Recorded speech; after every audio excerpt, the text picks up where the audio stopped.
Унгарија денеска ги отвори своите граници за државјаните на Србија, соопшти унгарскиот министер за надворешни работи Петар Сијарто на граничниот премине Рескија по средбата со српската министерка за евроинтеграција Јадранка Јоксимовиќ и првиот човек на покрајината Војводина Иштван Пастор.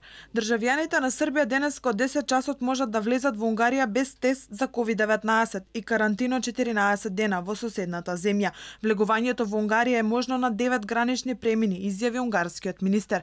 Како што рече Сијарто, Србија е првата земја надвор од Европската унија со која Унгарија ги отвара своите граници, односно ги ублажи мерките за време на епидемијата на коронавирус, бидејќи и двете земји успешно се справија со епидемијата и го враќаат фокусот на заштита на животот и здравието. Денес им овозможиме на граѓаните на Србија и Унгарија слободно да ја преминат границата меѓу двете држави.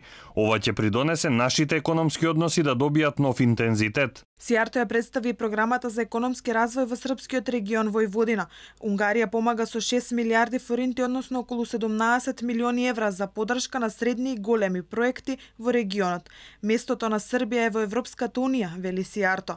Министерката Јоксимовиќ истакна дека ова е важен настан за граѓаните од двете страни на границата, што е резултат на вистинско добрососедство, при што ја поздрави поддршката на Унгарија за евроинтеграцијскиот процес на Србија.